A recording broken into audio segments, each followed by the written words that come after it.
Now, another theme, the story of public health in Britain. During the Industrial Revolution, the growth of towns to house the ever-growing number of workers created big new problems of public health.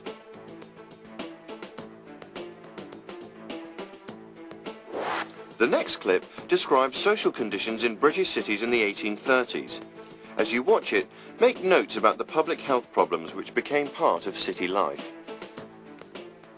The first Industrial Revolution was well underway, with mills and factories powered by steam producing more and more heavy goods and textiles.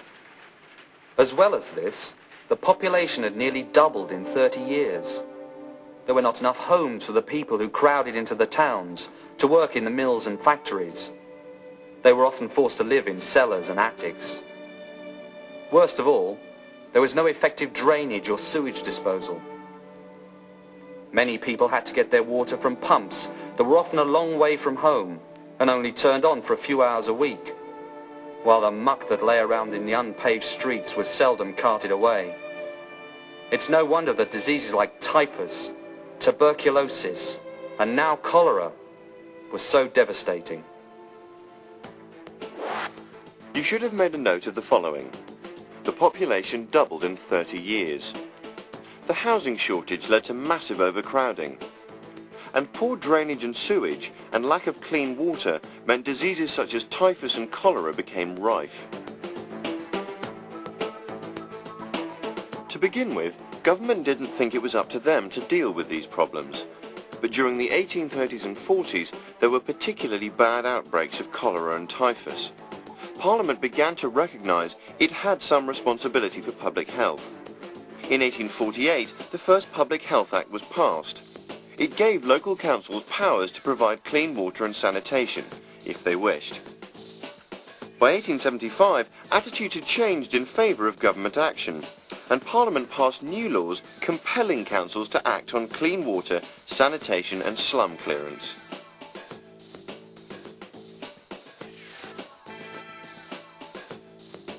Yet even at the turn of the 20th century, there were still very high levels of infant mortality.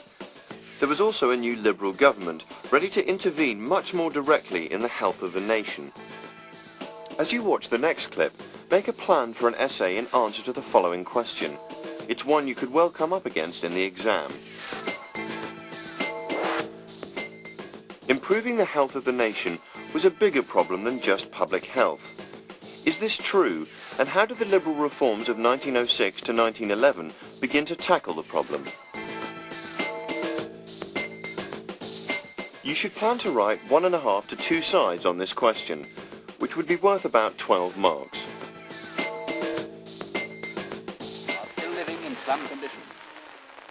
The effect of poverty on health was still very obvious. Council records show an increase in death rates amongst very young children. In 1840, 144 out of every 1,000 babies had died.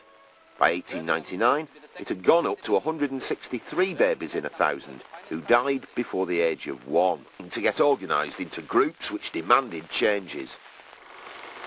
The British Empire also needed many more able-bodied people. The government wanted to send fit, healthy men to administer the empire.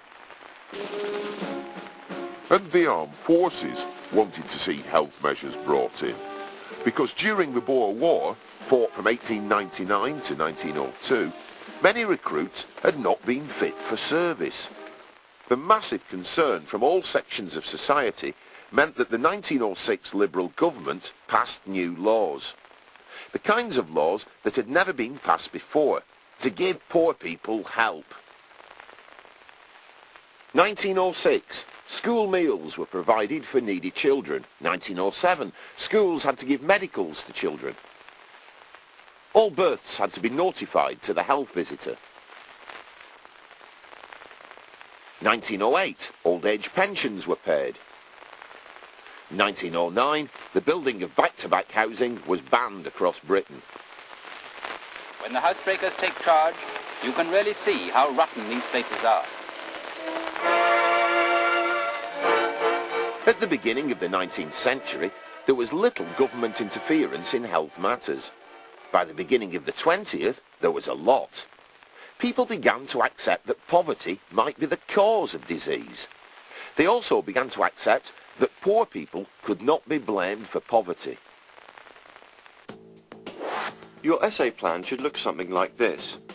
Paragraph 1 explains that poverty was the real problem. Poor health was the result of poor housing, poor diet and poor health care, especially for the most vulnerable, the very young and the very old. Paragraph 2 shows how the liberal reforms began to address these problems. Children needed better nutrition and have their health problems spotted before they became too serious. Free school meals were introduced in 1906 and medical inspections in 1907.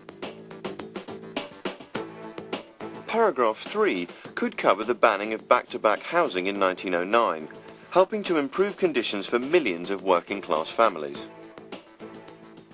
Paragraph 4 could deal with the introduction of old-age pensions, also in 1909, to give people some means of support when they were too old to work. Paragraph 5 could cover the introduction of national insurance in 1911 to help families who would otherwise go hungry because of sickness or unemployment.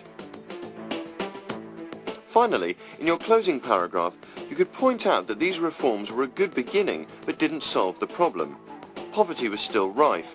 More was needed, particularly to help with the cost of medical care to poor people. So, after the Second World War, the new Labour government put forward a plan for a free national health service as part of an attack on the 5 problems of want, ignorance, disease, squalor and idleness.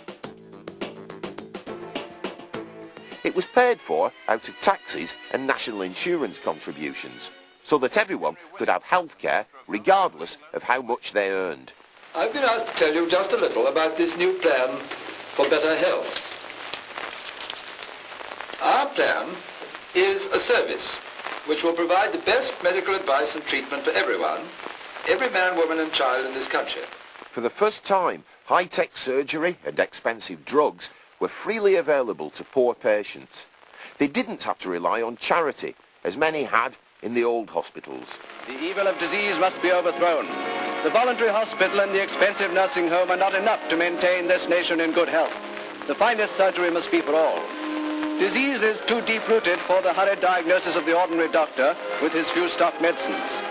State funds must subsidize research on an adequate scale. The completely free service didn't last. By 1952, just 4 years later, prescription charges were introduced, as the costs of maintaining the service became larger than the government was willing to pay. To a shilling per item, but the doctor gets no more.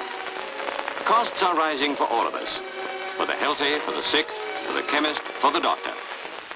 But the National Health Service still continued to have the belief that ordinary people should have access to the very latest techniques. That's the end of the section on public health in Britain.